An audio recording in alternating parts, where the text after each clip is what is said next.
Perkenalkan, saya Ariana Lorivia, NIM 059, dari kelompok 14, ingin mempresentasikan materi yang berjudul Struktur dan Fungsi Organel Sel Vakuola.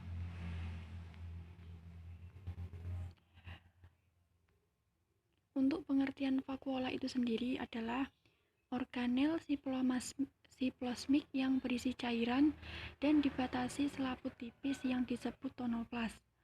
Vakuola berbentuk cairan yang di dalamnya terlarut berbagai zat seperti enzim, lipid, alkaloid, garam, mineral, asam, dan basa. Vakuola terdapat pada sel hewan dan sel tumbuhan, di mana terdapat perbedaan struktur dan fungsi di setiap sel. Tumbuhan memiliki vakuola yang berfungsi sebagai pembentuk tekanan turgor sel, tempat penyimpanan bahan tertentu, tempat sampah, dan tempat degradasi organel lain. Sel hewan juga memiliki vakuola, namun dengan ukuran yang jauh lebih kecil dari vakuola sel tumbuhan. Di sini ada gambar vakuola tumbuhan. Ada vakuola dan gambar tonoplas.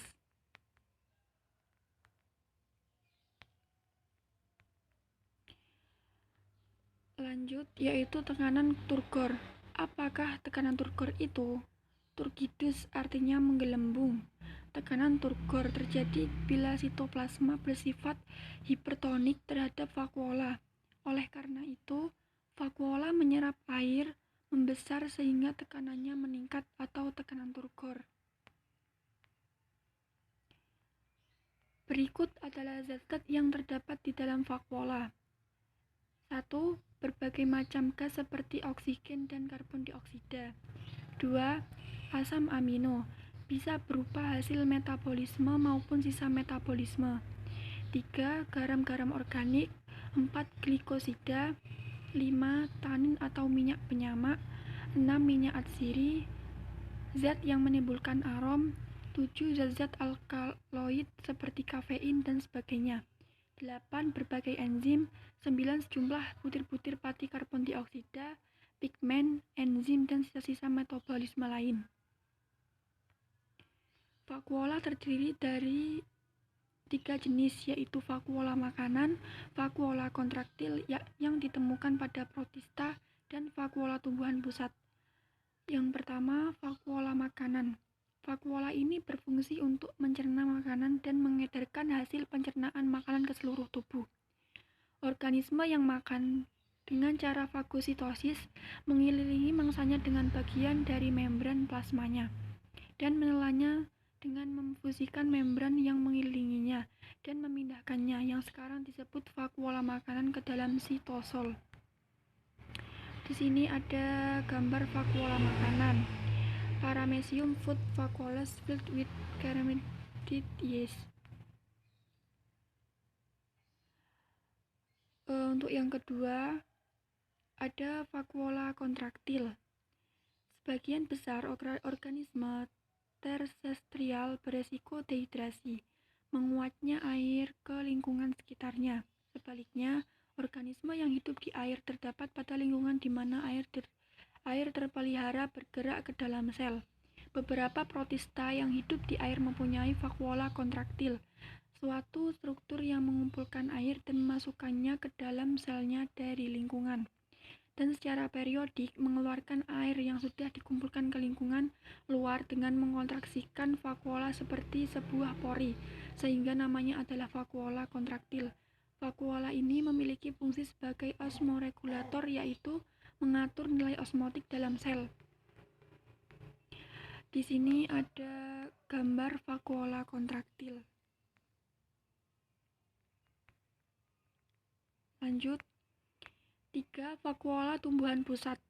Semua sel tumbuhan yang hidup dan sudah dewasa memiliki sebuah organela yang dibatasi membran yang sangat besar, yang terisi cairan, disebut vakuola tumbuhan pusat. Vakuola pusat menempati lebih dari 90-95% volume dan sel yang dewasa. Membran vakuola disebut tonoplas. Tonoplas sangat tidak permeabel terhadap air dan materi-materi yang larut dalam air. Di sini juga terdapat Gambar vakuola tumbuhan pusat. Struktur vakuola tumbuhan. Vakuola umumnya berukuran besar hingga hampir memenuhi seluruh isi sitoplasma pada sel tumbuhan yang telah dewasa. Organel ini dibungkus oleh suatu membran tunggal yang disebut tonoplas. Di dalam tonoplas terdapat cairan yang umumnya disebut dengan getah sel. Getah ini sebagian besar tersusun atas air dan zat-zat terlarut lain tergantung jenis tumbuhannya. Vakuola terbentuk dari retikulum endoplasma (RE) yang menjulur membentuk saluran-saluran kecil yang disebut provakuola. Saluran kecil ini akan saling menyatu sehingga akan terbentuk organel yang berbentuk mirip seperti bola. Setelah itu vakuola-vakuola kecil yang telah terbentuk akan bersatu membentuk vakuola yang lebih besar. Pada sel tumbuhan, vakuola memiliki berbagai fungsi, antara lain sebagai tempat menyimpan cadangan makanan dan ion anorganik seperti gula, protein, kalium, dan klorida, sebagai osmoregulator yakni penjaga nilai osmotik sel, dan berperan dalam proses sekresi hasil sisa metabolisme yang membahayakan sel. Di sini terdapat gambar vakuola. Ada vakuola sentral, sitosol, tonoplas, dinding sel, dan kloroplas.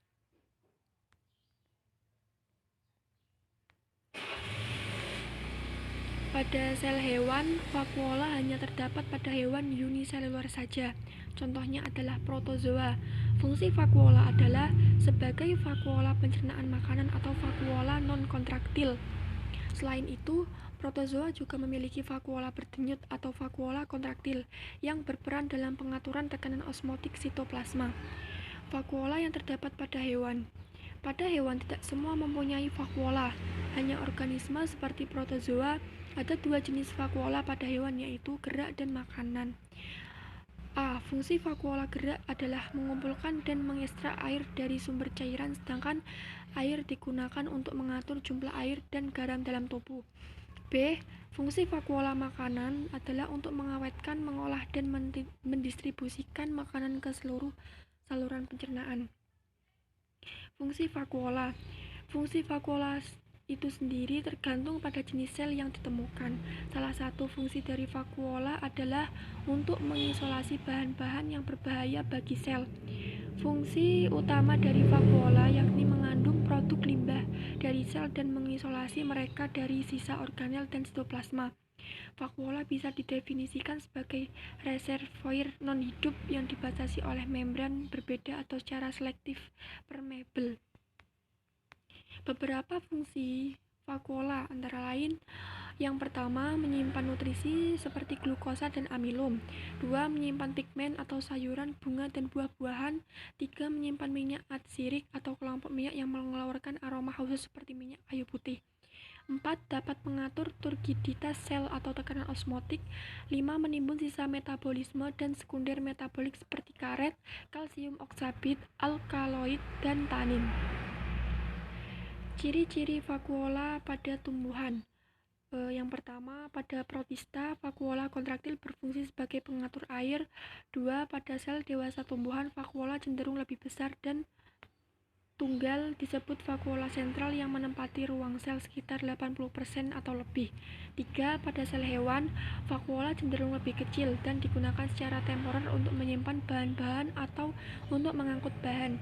4. Tonoplas merupakan bagian yang sangat penting dan terintegrasi dengan jaringan sistem membran atau endomembran. 5. Merupakan tempat menyimpan senyawa organik seperti protein yang ditumpuk dalam vakuola sel dalam benih. 6. Merupakan tempat penimbunan ion anorganik yang terutama dari sel tumbuhan seperti kalium dan klorida. 7. Sebagai vakuola, mengandung banyak pigmen yang mewarnai sel tersebut. Pigmen merah dan biru dari mahkota bunga membentuk pemikat serangga yang penyerbu untuk datang ke bunga tersebut. 8. Pigmen warna tersebut sedemikian terkonsentrasi pada vakuola sel epidermis sehingga pigmen itu menutupi warna hijau kloroplas. 9. Membantu melindungi tumbuhan melawan pemangsanya karena mengandung senyawa yang beracun atau beraroma tak sedap bagi hewan. 10, vakuola besar sel tumbuhan berkembang dari penggabungan vakuola-vakuola yang lebih kecil yang diambil dari retikulum endoplasma dan badan Golgi. Di sini terdapat 3 bentuk endositosis, yaitu fagositosis, pinositosis, dan endositosis dengan bantuan reseptor. Proses makanan pada amoeba merupakan contoh proses dari fagositosis. Pada proses fagositosis, benda yang dimasukkan ke dalam sel berupa zat atau molekul padat. Fagositosis adalah peristiwa pemasukan zat yang berbentuk padat ke dalam sel. Proses ini banyak dijumpai pada sel protozoa sebagai salah satu usaha yang dilakukan untuk memenuhi kebutuhan makanan. Sedangkan pada sel metazoa lebih ditujukan untuk pertahanan diri terhadap benda asing, seperti bakteri, debu, dan benda lain yang dianggap berbahaya bagi sel. Pinositosis adalah peristiwa pemasukan zat berupa cairan ke dalam sel. Pada proses ini, cairan akan dimasukkan ke dalam sel termasuk zat-zat yang larut di dalamnya. Zat-zat tersebut antara lain protein, asam amino, dan ion-ion. Sekian presentasi dari saya. Mohon maaf apabila terdapat salah kata. Terima kasih. Wassalamualaikum warahmatullahi wabarakatuh.